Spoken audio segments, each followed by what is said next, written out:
Hello viewers. आज हम आपको एक बहुत इंटरेस्ट टॉपिक पढ़ा रहे समझा रहे हैं। शिले ने ऑन लव पे जो कुछ भी बोला है इसको आपके सामने लिखवाया गया है, और इसी को आप जब पढ़ोगे तो आप अंग्रेज़ी भी सीखोगे, अपने ज़हीर अल्फाज में इजाफा करेगा, स्ट्रक्चर भी सेंटेक्स भी सीखोगे, और बहुत सारी रिलेटेड चीज़ें, और ख़ास तौर पर जो सब्जेक्टिव यानी क्रिएटिव राइटिंग है उस पे आप बेहतरी ला सकते हैं। तो आप देख सकते हैं कि ये शिली ने लव के बारे में जो कुछ बोला है, जब आप इस वीडियो को देखोगे और जो कुछ लिखवाया गया है इसको पढ़ोगे, गौर से पढ़ोगे, लेकिन ऐसा नहीं पढ़ो। जब भी आप पढ़ते हो तो आप इंटेंसिव रीडिंग किया करें और तमाम के तमाम चीज़ें देखा करें कि किस अंदाज से मजमून को डेवलप किया गया है। यहाँ बाकायदा उसका आउटलाइन मौजूद है, और उस ही आउटलाइन पर ये सब जो कुछ भी लिखवाया गया है।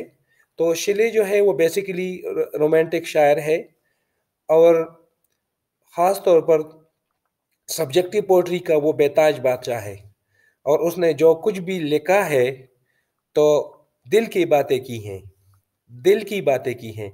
तो यहाँ हम भी जो आपको पढ़ा रहे हैं तो उसने अपनी दिल की बातें, जो बहुत ज़्यादा सब्जेक्टिव है, पर्सनल है, इमोशनल है, दिल की बातें हैं, ठीक है, तो वो उसने अपने शायरी में भी की हैं।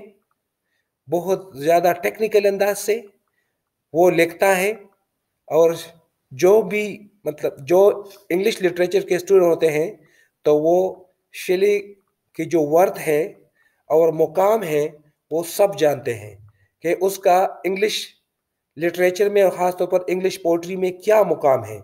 तो ये मजमून बहुत इम्पोर्टेंट है, इस हवाले से नहीं कि आप रट्टा लगाकर इसको याद करोगे और पेपर में आएगा, नहीं।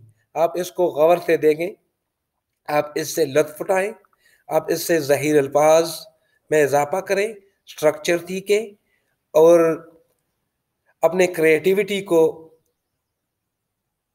बेहतर करें कि आप अपने राइटिंग अपने जो कभी भी ज़िंदगी में कभी भी आपको ज़रूरत पड़े तो आप अपने अल्फाज में कुछ लिख सके हैं। तो देखो, उसने लिखा है what is love, ask him who lives, what is life. तो इस पर ये पूरा मजमून होगा। I know not the internal constitution of other men or even. तो ये जो कुछ उसने लिखा है, जो उसकी पोइट्री से हासिल कराया गया है, तो यही आपके सामने है, और उसको हमने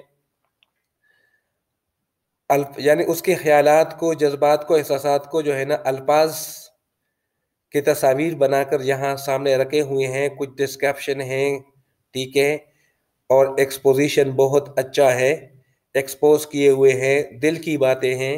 आप गौर से देखें और आपको पता चल जाएगा, और अगर आप लिटरेचर के स्टूडेंट हैं तो बहुत कुछ सीखने को मिलता है। तो ये देखें, बहुत इम्पोर्टेंट, बहुत important. This is love, this is the bond and the sanction which connects not only man with man, but with everything which exists. We are born into the world, and there is something within us which, from the instant we live, more and more thirsts after its likeness. बहुत अहम देखने के लिए, ठीक है ना, दिल खींचने वाली बातें हैं। आप गौर से देखें और समझने की कोशिश करें कि मजमून कैसा डेवलप किया जाता है, और इसको उसका मेडल क्या होगा, इसके बिगिनिंग में हमने क्या लिखना है, और इसका कंक्लूजन कैसे करते हैं। Hence and solitude are in that deserted state with we are surrounded by human beings and yet they sympathize not with us. We love the flower, the grass, and the water, and the sky, in the motion of the very leaves of spring, in the blue air. There is then found a sacred correspondence with our heart. There is eloquence in the tongueless wind, and a melody in the flowing brook, and the rustling of the need beside them, which by their inconceivable relation to something within the soul awaken the spirit to a dance of breathless rapture and bring tears of mysterious tenderness to the eyes. तो आप देख सकते हैं क्या लिखा है, जबरदस्त अंदाज है। और इख्तिताम देके Stern says that if he were in a desert, he would love some saffron so soon as this want or power is dead. Man becomes the living sepulchre of himself, and what yet survives is the mere husk of what one he was. आप ये देखें कि बहुत ज़्यादा important है और इसने एहतमाम जिस अंदाज से किया है बहुत ज़बरदस्त है। आप गौर से देखें, पढ़ें और लुत्फ़ उठाएं और मज़मून डेवलप करना सीखें, लिखना सीखें और तरीका सीखें, फॉर्मेट सीखें।